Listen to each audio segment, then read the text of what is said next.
초모 식초는 1862년 질병의 원인이 세균이라는 학설을 최초로 완성한 화학자인 파스테르가 최초로 발견한 이후로 지난 수백 년 동안 민간요법으로 사용되어 왔습니다. 최근 다양한 연구 결과를 통해 그 효능이 알려지면서 국내에서도 주목을 받고 있는데요. 초모는 발효 유익균으로 초산균, 아세트산균, 초산박테리아 등으로 불리며 건강에 다양한 효능이 있다는 사실이 밝혀져 왔는데요. 특히 사과초모 식초는 최근 미국, 유럽 등에서 당뇨, 심혈관 질환 예방 및 다이어트에 도움이 된다는 사실이 알려지면서 가수 겸 디자이너인 빅토리아 베컴은 자신의 SNS에 사과초모 식초를 섭취한다는 사실을 공개했고, 제니퍼 애니스톤은 한 인터뷰에서 매일 아침 사과초모 식초를 마신다고 밝히기도 했어요. 사과초모 식초, 우리가 흔히 알고 있는 일반적인 사과 식초와 같을까요? 네, 아닙니다. 이 두 가지는 전혀 다른 식초입니다. 일반 사과 식초는 사과 농축액에 알코올을 섞어 발효시킨 것으로 화학적 제조 과정을 거친 조미료입니다. 보통 요리를 할 때 많이 쓰이는데 살균력도 있어 세탁, 청소 등의 용도로도 사용됩니다. 반면 사과초모 식초는 자연 발효를 통해 만들어집니다. 사과를 껍질 포함 통째로 갈아 넣고 알코올을 첨가, 발효 과정을 거치면 사과초모 식초가 되는데요. 인공적인 과정 없이 자연 발효를 하게 되면 건강에 이로운 초모가 생성되는데, 초모란 발효균과 효소의 혼합물로 항산화 성분 및 미네랄 등이 풍부한 것으로 알려졌습니다. 사과초모 식초는 살균력이 있어 여드름 등 피부 트러블의 원인이 되는 균의 증식을 억제하고 항산화 작용을 해 체내 노폐물을 배출, 피부 건강에도 도움이 되는데요. 많은 국내외 스타들의 뷰티 시크릿 아이템으로 입소문이 난 사과초모 식초. 월드스타 BTS 정국 또한 매거진과의 인터뷰에서 사과 식초로 일주일에 한 번 세안한다며 자신의 피부 관리 비법을 공개한 바 있어요. 그런데 무엇보다 놀라운 사과 초모 식초의 효능은 바로 혈당 관리입니다. 일본 가나가와 현립보건복지대학의 스기야마 미치코 교수팀의 연구를 살펴보면 밥 한 공기를 먹을 때 초모 식초 한 스푼 정도를 함께 섭취하는 것만으로 식후 혈당이 상승하는 것을 예방할 수 있다고 밝혔습니다. 게다가 미국 당뇨병 협회가 발표한 자료에 따르면 사과초모 식초를 잠들기 전 2티스푼씩 복용할 시 공복 혈당을 낮추는 데 도움이 되고 인슐린 저항성이 개선되는 효과가 있다고 나타났습니다.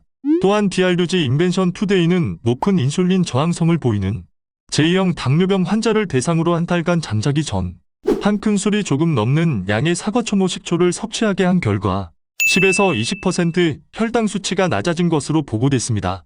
사과초모 식초의 놀라운 효능, 두 번째는 바로 체중 감소입니다.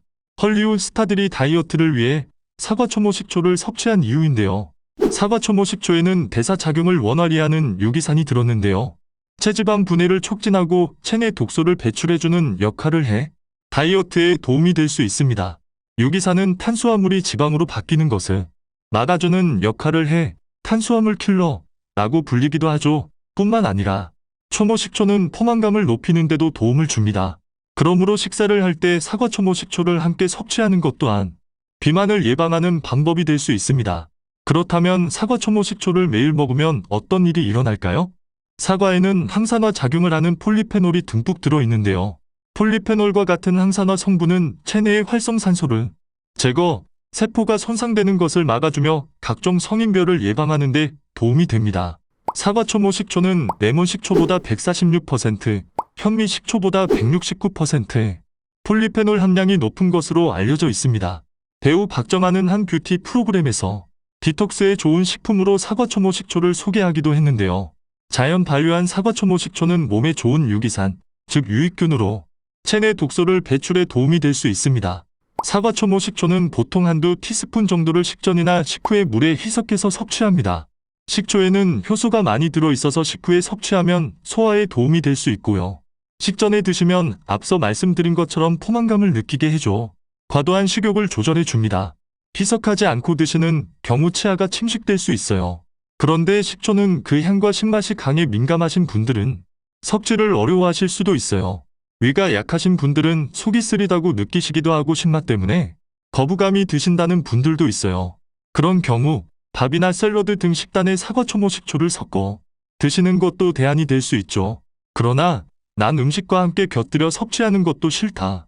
사과초모 식초, 건강에 좋다는 건 알겠는데 도저히 액체나 가루 형태는 먹기가 힘들다. 하시는 분들이라면 또 다른 방법이 있습니다. 바로 젤리 형태의 사과초모 식초가 있는데요. 작년에 아마존에서 카테고리 판매 1위를 차지할 만큼 인기를 끌었죠.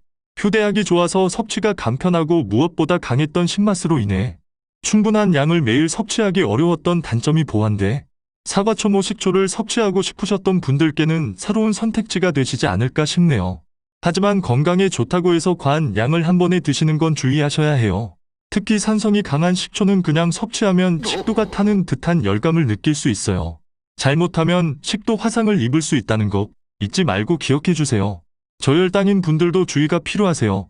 적절한 섭취는 혈당을 낮추는데 도움이 되지만 저혈당 증상이 있으신 분들이라면 섭취 전 꼭 전문가와 상의하세요.